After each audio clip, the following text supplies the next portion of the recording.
everybody. I'm Joe Gallimore, Director of Investment Management with Larger Bridge Advisors. Welcome to our February Cup of Joe. So the beginning of 2024 was a bit of a scramble for the different asset classes. We saw indexes mixed in January with U.S. large cap and international stocks posting a small gain, while mid and small cap stocks, those gave back some of the gains that they saw in the fourth quarter of last year. Bonds held steady, being close to even, while maintaining an income yield still above 4%. So that was nice to see. Now, some data came out in January that was very encouraging for economic growth and suggested that the economy may still be on a solid footing. Economic output was strong.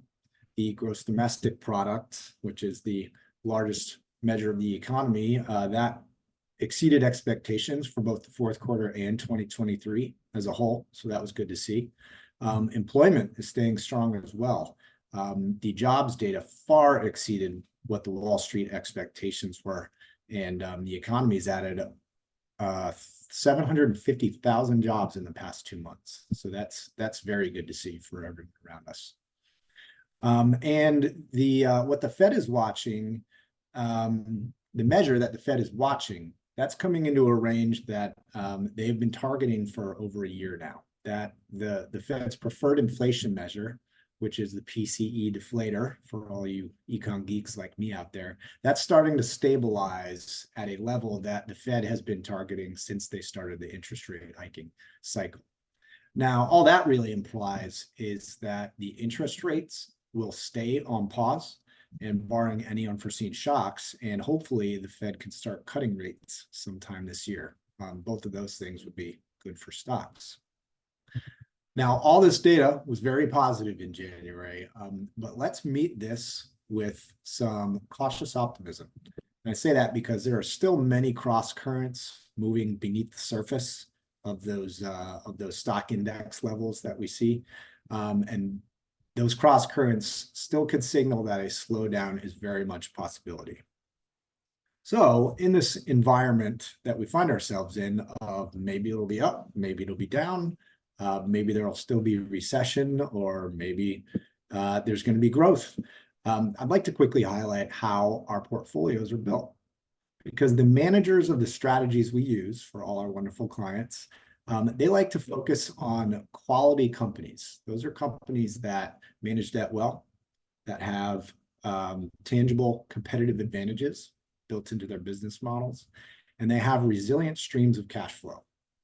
And a few of the managers we work with like to use the word durable when referring to those cash flows. So in an environment where interest rates have been higher for quite a while now, this makes borrowing more expensive, which is a headwind for businesses. And an environment where consumer spending may likely slow down in the near term, owning businesses in your investments with very strong fundamentals, that's a great position from which to start. So now you might be asking, all right, well, what do we focus on now for 2024? Well, as always, focus on what you can control. Let's set a reasonable expectation. And we want to point out, keep your eyes down the road, on the road ahead. So first, we suggest think about putting some cash to work. The income from your money market funds, that's been a nice boost over the past year. But I want to point out, money market funds, those are very short-term vehicles. And those are among the first things to lower their payout rates when the Fed eventually cuts interest rates.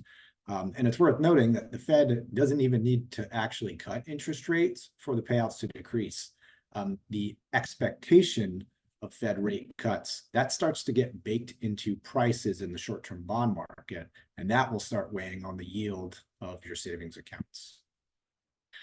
Second, a good action to take is rebalancing your investment accounts.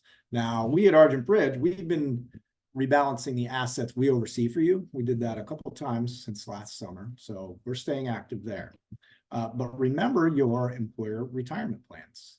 If you got more conservative in, say, your 401k, your 403b, maybe your thrift savings account, don't forget about it and don't let it sit there.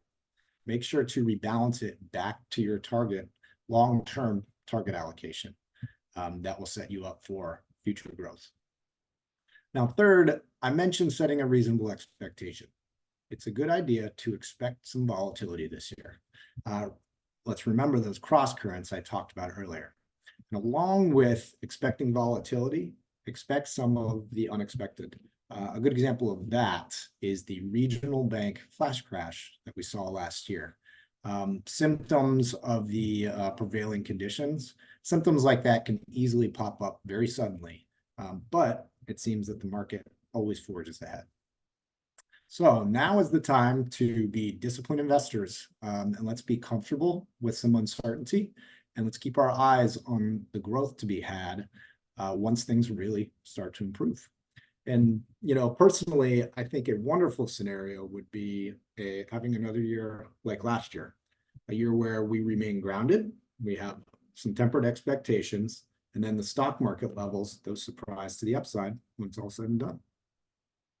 So please reach out to any of us here at Argent Bridge with any questions or any planning concerns you might have. And also be sure to check out our website and YouTube channel for many more helpful videos. Have a wonderful day, everybody.